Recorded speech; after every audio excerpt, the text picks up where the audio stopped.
Bueno, ahora ya vamos a cerrar y le toca a nuestro querido Ramiro la parte más difícil, La parte más difícil, cerrar.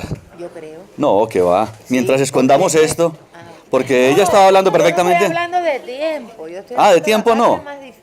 No, tranquila. Bueno, lo malo que te demores tanto que empiece la gente a ir. Ah, no, no hay problema. Yo creo que, bueno, y si me van a pegar con esto, no hay ningún inconveniente. Porque ahora precisamente que ella hablaba de las guerras, recuerdo los planteamientos de Henry Dussel que hace referencia a las flores. Nosotros nos avergonzamos de la sexualidad y regalamos flores en cada momento y no nos hemos dado cuenta que las flores son los órganos genitales de las plantas. O sea que estamos regalando penes y vaginas, sin vergüenza. Así de sencillo.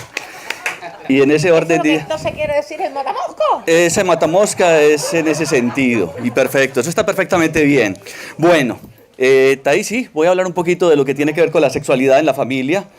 Porque cuando hablamos de el rescate de la sexualidad, lazos del alma, y hacer referencia específicamente al rescate de la sexualidad, quiero hablar de lo que es la sexualidad sagrada y cómo incluso nosotros no nos hemos dado cuenta o no hemos reflexionado en muchas oportunidades de esa implicación de lo sagrado en la sexualidad.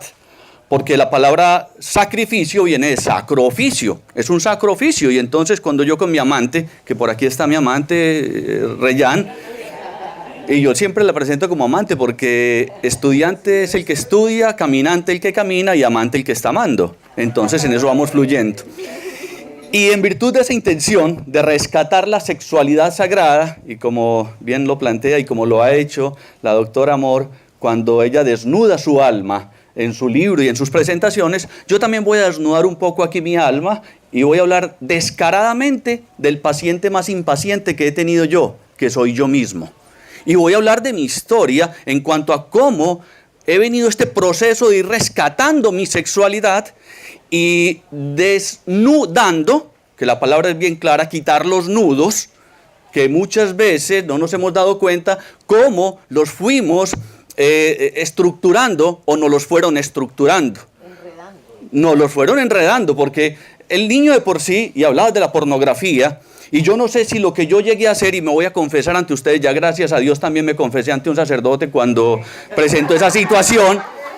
No, es que la primera exploración mía sexual, y ojo, la primera exploración mía sexual sagrada fue cuando entré a la iglesia con una curiosidad impresionante, vi la Virgen María y le levanté la falda. ¡Qué desengaño, qué tristeza! Tuercas, tornillos, unos palos oxidados, una cosa impresionante que me dejaron frustrado. Y esa era la Virgen María, y entonces, ¿qué pasa? Y a nosotros nos están hablando y nos piden que hablemos de la importancia de la sexualidad en la familia. Y nos han hablado de la familia sagrada. Pero recuerdo un maestro, y lo admiro impresionantemente porque siendo sacerdote, antropólogo, teólogo, y era bastante inquieto incluso con la sexualidad, escribió un libro, el padre Wilfer Ángel, y él nos decía, ojo, porque es que hay veces nos han mostrado una iconografía que de pronto nos puede hacer daño, y nos han mostrado una sagrada familia completamente desexualizada. ¿Quién se imagina por ahí a José y María caminando cogidos de la playa, que él le va a tocar como por aquí o por allá?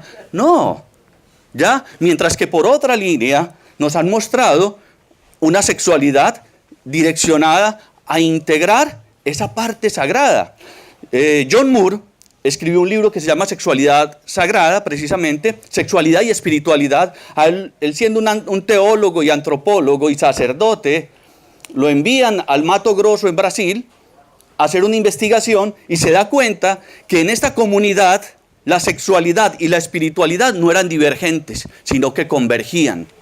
Yo, después de que tenía toda esa curiosidad, porque en mi familia tuve la suerte, diría yo, de ser testigo de una sexualidad vivenciada en la propia casa, porque yo no sé si accidentalmente o por qué, pero me tocó presenciar en algunos momentos la intimidad de mis padres y aprendí que la sexualidad se puede vivir en la casa con respeto y con dignidad.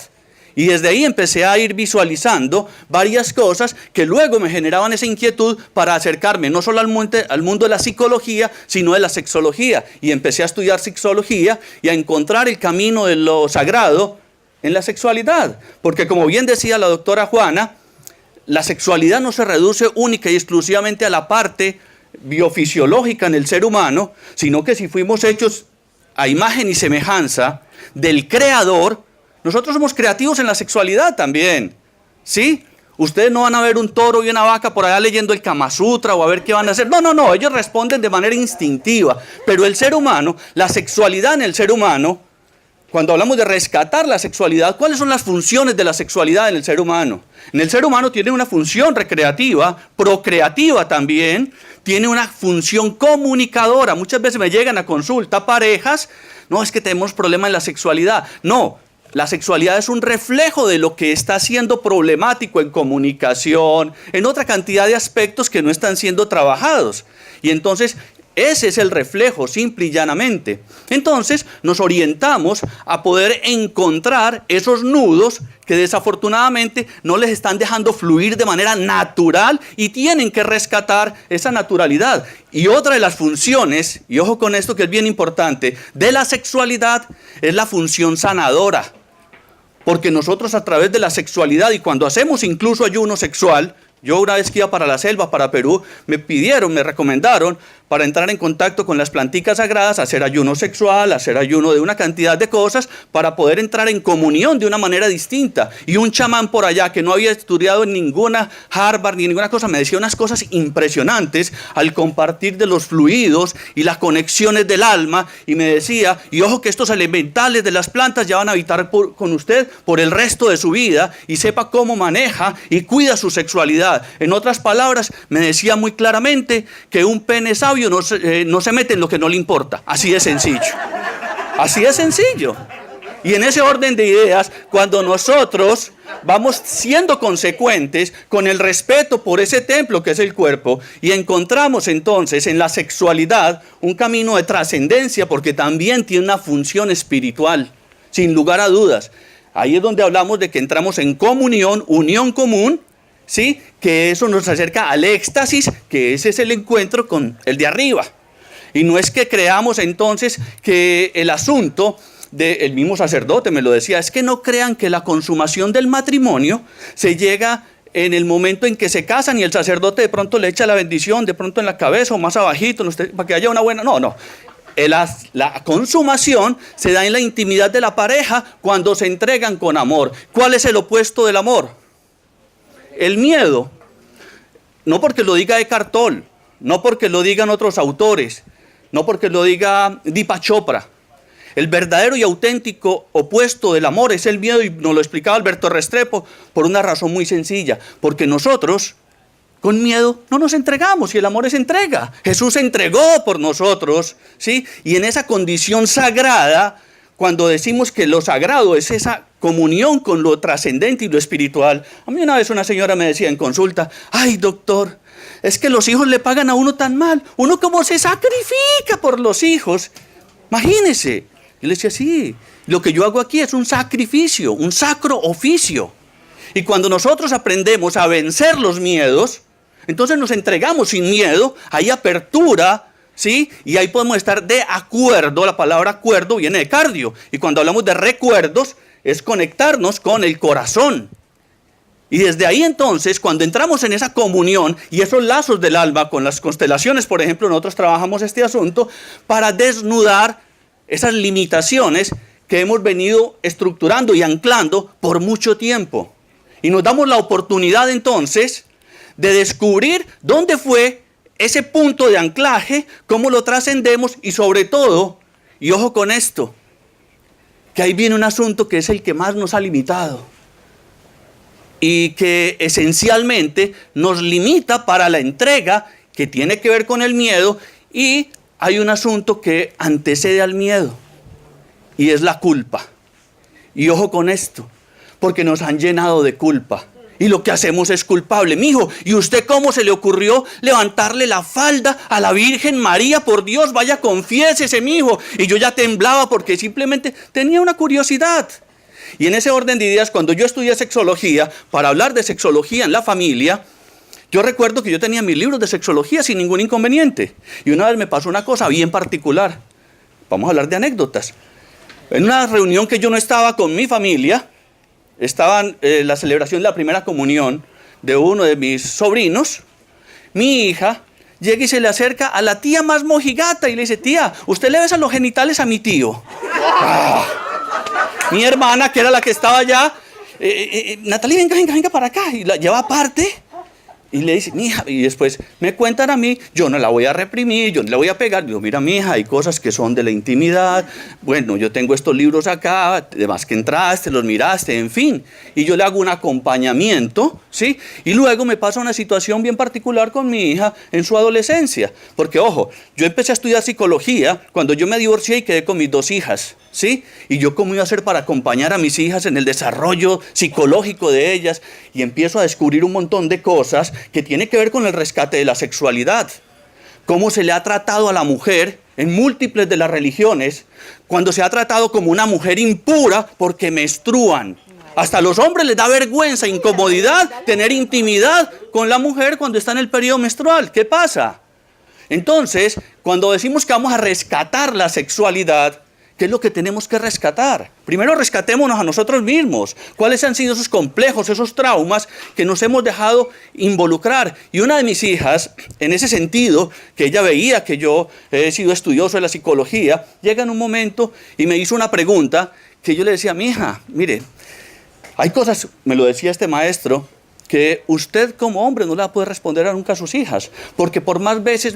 Me decía el hombre Serna, por más veces que a usted le haya llegado la sangre por la nariz, usted nunca va a saber lo que es una menstruación porque es una cosa muy distinta. Así de sencillo.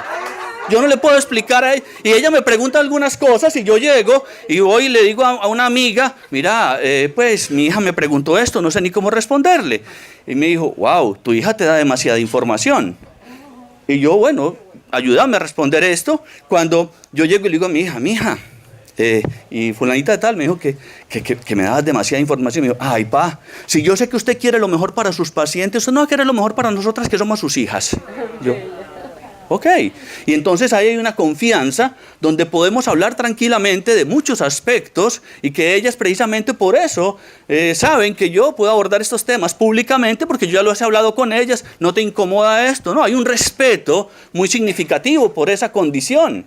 Y en ese mismo orden de ideas, cuando nosotros estamos hablando de lo que es el rescate de la sexualidad y yo haberme encontrado con estas bellezas de maestros, ser sacerdote, teólogo, antropólogo, filósofo, y hablándome de sexualidad en clase, y nos ponía a leer el libro en la Biblia. Hay sexualidad, pero lindísima, el Cantar de los Cantares. Y empezamos a reflexionar todos esos poemas eróticos, porque eros es vida. Y cuando hablamos de la pureza del amor, entonces llegamos a un punto bien significativo. El estado más puro en que se encuentra la sangre es en el estado del semen y el óvulo. Por algo será. Si se va a generar vida. Es tan creativa y tan poderosa la sexualidad que puede generar vida. Entonces, ¿hasta qué punto nosotros estamos siendo conscientes y consecuentes con eso? ¿Hasta qué punto nos estamos dando la oportunidad de rescatar una sexualidad en nosotros mismos? Porque nos gusta muchas veces ir y mirar a los libros o juzgar a fulanito o a peranito porque tiene... ¿Y qué pasa con nosotros? Hay veces censuramos ciertas circunstancias. Por ejemplo, me encanta como la doctora aborda, y cuando abordas en tu libro el asunto que tiene que ver con la masturbación, que en la cultura tántrica lo llaman más bien como el autocultivo, porque se hace con amor y con respeto, pero obviamente que, por ejemplo, como lo hacemos con la biodanza, el contacto con un otro es trascendente y significativo. Muchas veces, hágase usted cosquillas a ver si le da risa. No, usted mismo no puede. Ahí, en cambio, en ese contacto, ¿usted le da risa? Y ojo, en el reggaetón está eso. En el reggaetón está, aunque ustedes no crean, lo que acaba de decir él, que no lo voy a repetir yo porque a mi edad como que todavía se me dificulta. ¿Verdad? No, rescatala. No, después les voy a dar un testimonio mío cuando termine, Ramiro. Gracias, Ramiro. Ok, entonces, en ese mismo orden de ideas y la invitación para conectar esos lazos del alma, porque realmente nos conectamos desde una mirada. La sexualidad está involucrada en todos y cada una de nuestras células. No se reduce única y exclusivamente a la genitalidad. Y yo creo que el camino más amplio que nos toca por recorrer es el que existe entre de los genitales al corazón. porque verdaderamente nos está faltando mucho para poder integrarnos en ese sentido y poder desde esa perspectiva avanzar y trascender en una sexualidad que realmente sea para la expansión de la conciencia, porque realmente nosotros también a través de la sexualidad podemos expandir nuestra conciencia. Fundamentalmente esto era lo que no tenía preparado, pero como la sexualidad es así, se va rescatando. Te tocaba duro. No, pero... Y si hay alguna pregunta con respecto a esa línea, en ese sentido...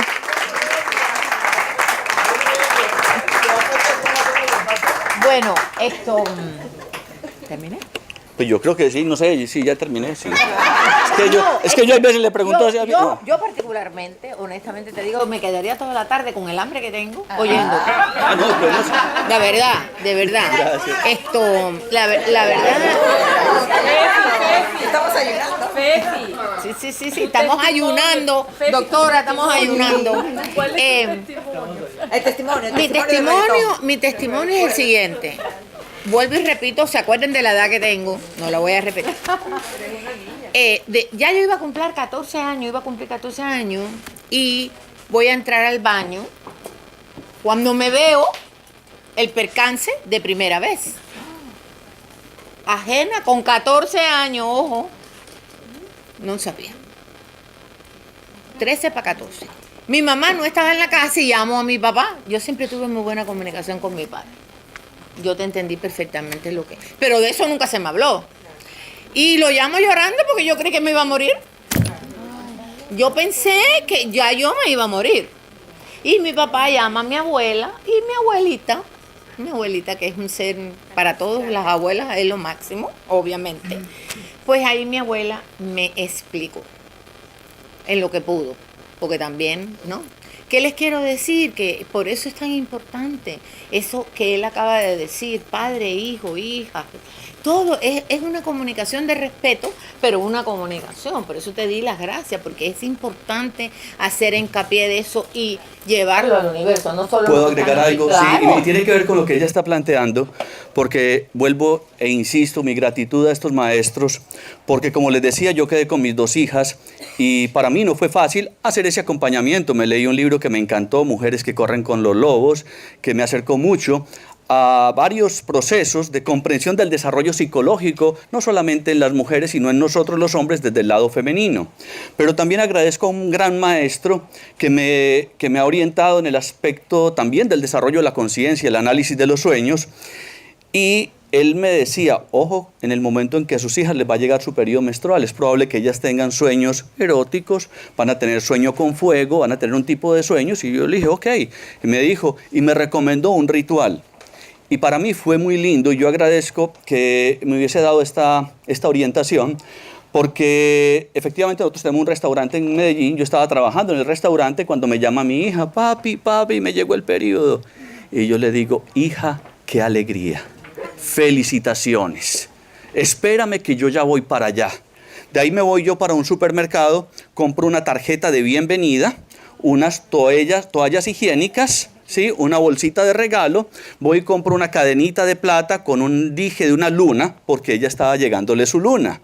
Y voy y la felicito, le abrazo y le digo, hija, qué alegría. Le doy la bienvenida a esta mujer que hoy está llegando a este hogar.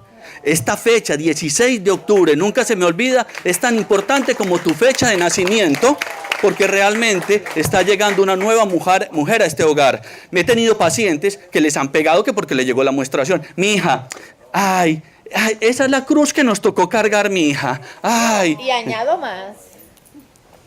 más, cuando sucedía eso te decían, ahora sí que tienes que tener mucho cuidado.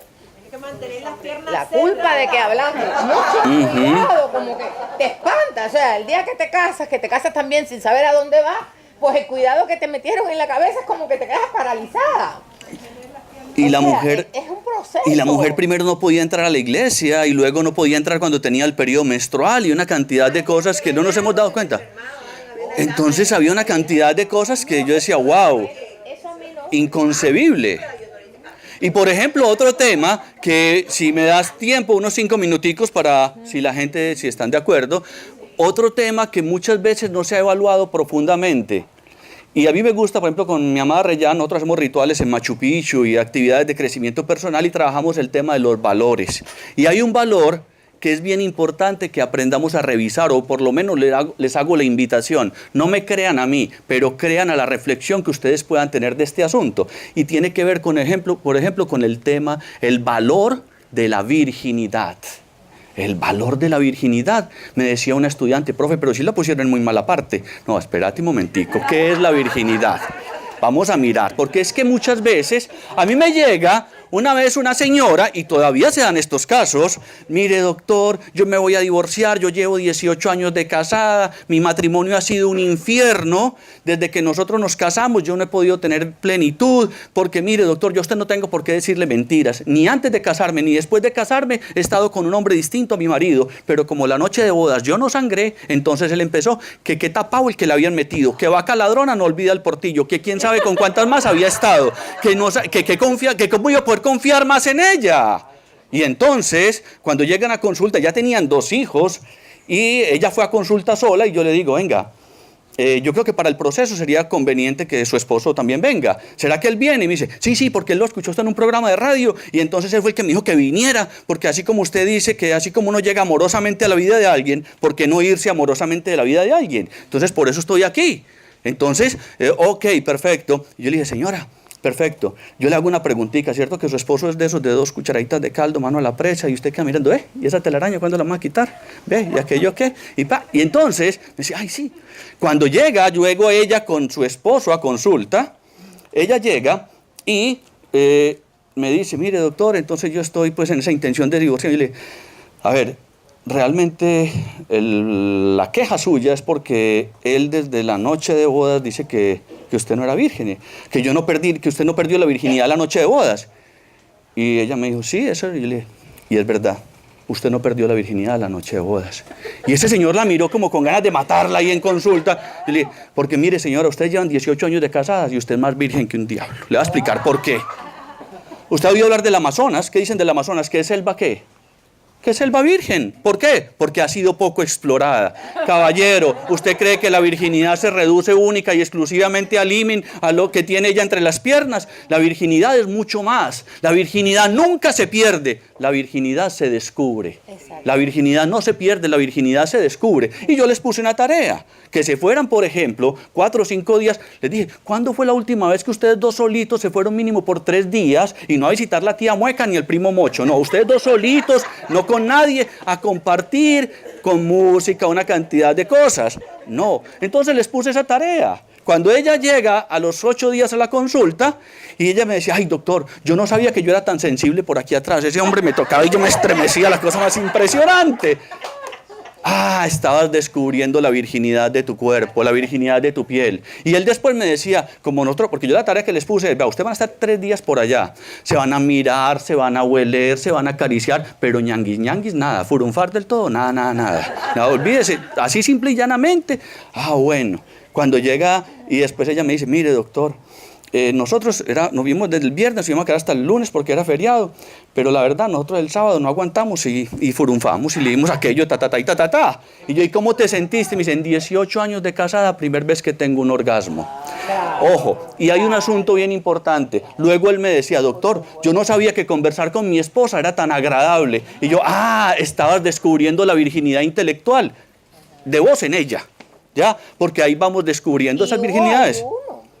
Y hubo ayuno, pero sí, y es lo que hacen el Maituna es eso, el Maituna te pone un ayunito de 9 días, pero ojo, a uno, las que son psicólogos acá saben, a uno le llegan los casos como por etapas, como que todos parecidos, porque me llegó otra parejita que eran, y ella, la misma queja, pues, como que ella llevaba y no se habían podido tener, y ella llegó y tuvieron intimidad, y él llegó y le dijo, ve, y es que vos no sos virgen. Y ella le dijo, ven, y yo soy virgen y vos no sos San José, y esto no es un pesebre, ándate para la mierda de una vez, y lo mando para el carajo.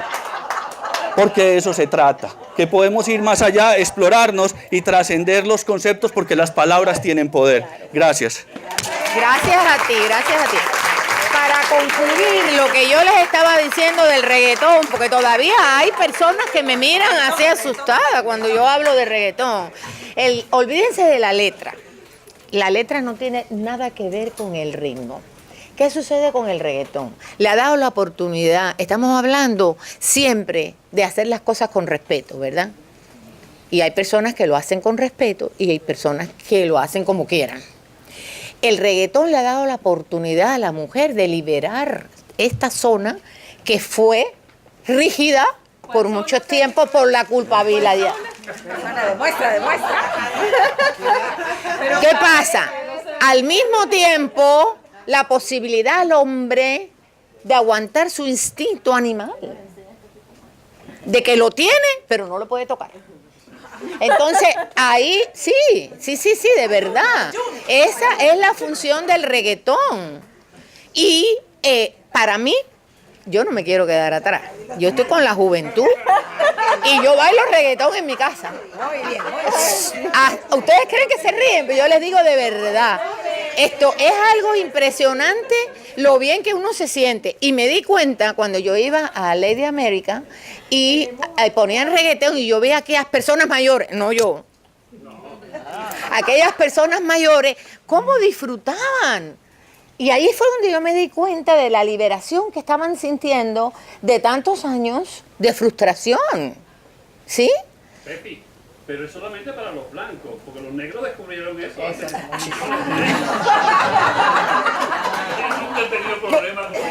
Son caderas No, liberadas. mi amor, pero yo sí te digo que ha llegado el momento en que la juventud, las mujeres puedan sentir liberación de mover su cuerpo sin tener necesidad de ser juzgada, ni que el hombre sienta instinto animal de atacarla, sino simplemente conocerla y conocerse a sí mismo a través de la música.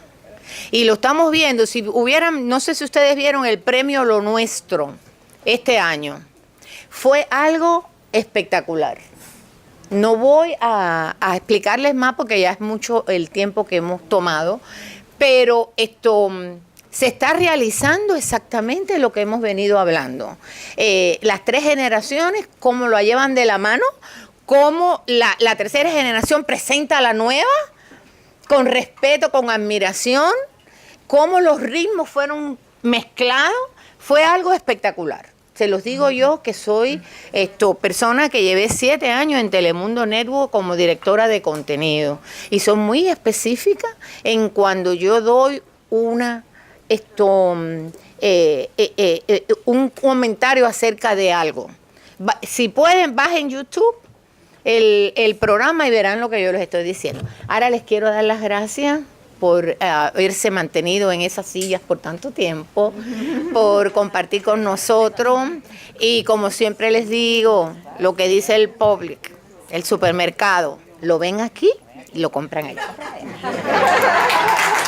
Gracias.